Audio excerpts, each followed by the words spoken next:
गरीब माँ और बेटे की कहानी। गांव के कोने में एक छोटा सा घर था। दीवारें कच्ची, छत टपकती हुई, लेकिन उस घर में एक बहुत बड़ी दौलत थी, माँ का दिल। उस घर में रहती थी फातिमा बीबी अपने 4 बेटों और पति सलीम के साथ। सुबह सूरज की पहली किरण के साथ ही फातिमा उठ जाती, मिट्टी के चूल्हे में लकड़ी जलाती। धुआं आंखों में जाता, लेकिन वो मुस्कुराती रहती। बच्चों के लिए रोटियां बनाती, पानी भरती और फिर सबको प्यार से उठाकर खाना खिलाती। घर छोटा था, पैसा बहुत कम, पर प्यार बहुत ज्यादा था। हर दिन किसी न किसी चीज की कमी रहती, कभी आटे की, कभी तेल की, कभी दवाई की, लेकिन फातिमा हमेशा कहती, बस मेरे बच्चे मुस्कुरा ले, बाकी सब ठीक है। सलीम पढ़ा लिखा आदमी था, ईमानदार भी था। वो गांव से शहर तक हर जगह नौकरी की तलाश में गया। कई बार इंटरव्यू दिए, कागज भरे, लाइन में लगा रहा, लेकिन हर जगह एक ही बात सुनने को मिलती, थोड़ा और पैसा दे दो भाई, काम हो जाएगा। सलीम का दिल टूट जाता। वो कहता, मेरे पास खुद के बच्चों के लिए दूध नहीं है, रिश्वत कहाँ से दूं? धीरे धीरे उम्मीद भी कम होने लगी, लेकिन उसने हार नहीं मानी। एक दिन बोला, अगर कोई मुझे नौकरी नहीं देगा तो मैं खुद अपने हाथों से कुछ करूंगा। बस उसी दिन से उसने घर के पीछे के खाली जमीन पर मुर्गी पालन, चिकन फार्म शुरू किया। थोड़ी सी जमीन में सब्जी भी उगाने लगा। धूप, बारिश, कीचड़, किसी चीज की परवाह नहीं। फातिमा भी साथ देती। एक दिन खेत में काम, शाम को घर का काम। रात को थककर जब बिस्तर पर गिरती तो बस एक ही ख्याल आता, कल बच्चों को क्या खिलाऊंगी। धीरे धीरे हालत और भी खराब होती गई। कभी कभी घर में इतना कम खाना होता कि सबको पेट भर नहीं मिलता। एक दिन ऐसा आया जब घर में बस 4 रोटियां थी और 5 लोग। 4 छोटे बच्चे भूख से रो रहे थे। फातिमा ने सब बच्चों की थाली में एक एक रोटी रखी और खुद बोली, मुझे भूख नहीं है, मैं बाद में खा लूंगी। बच्चे खुश होकर खाने लगे। फातिमा मुस्कुराई, पर अंदर से उसका पेट जल रहा था।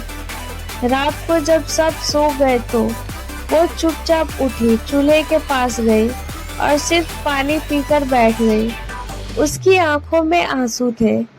वो आसमान की तरफ देखती हुई बोली, ए खुदा, मेरे बच्चों को भूखा मत रखना, चाहे मुझे भूखा रख लेना। ऐसे ही दिन, महीने और साल बीतते गए। भूख उसकी साथी बन गई। धीरे धीरे उसका शरीर कमजोर पड़ने लगा। एक दिन फातिमा बेहोश हो गई। सलीम घबरा गया। किसी तरह पैसे जुटाकर उसे अस्पताल ले गया। डॉक्टर ने कहा, पेट में इन्फेक्शन है, बहुत पुरानी बीमारी है, कई दिन तक खाना नहीं मिला होगा। सलीम की आंखों से आंसू बह निकले। वो सोच रहा था, मेरी औरत ने सबको खिलाया, खुद को नहीं। कई महीने इलाज चला, घर का खर्च फिर बढ़ गया, लेकिन इस बार किस्मत थोड़ी मेहरबान थी।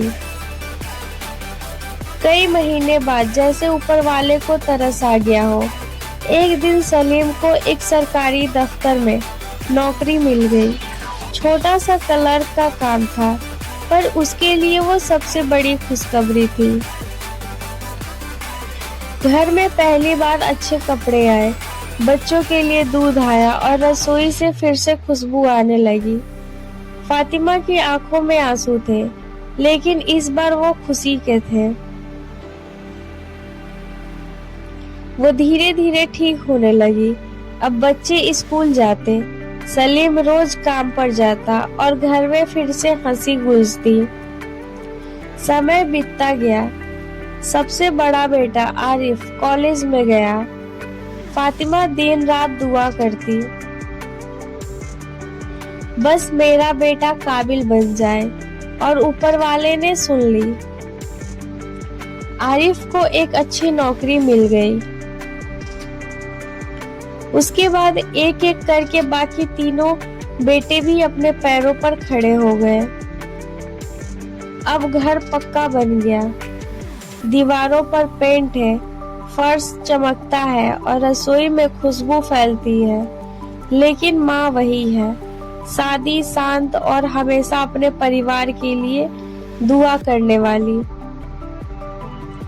आज फातिमा बूढ़ी हो गई है, बाल सफेद हो चुके हैं, चेहरा झुर्रियों से भरा है, लेकिन दिल पहले से ज्यादा नरम है।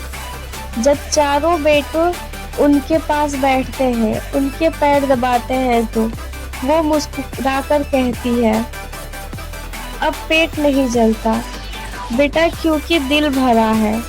वो अब भी कम खाती है, लेकिन कमी की वजह से नहीं, बल्कि संतोष की वजह से।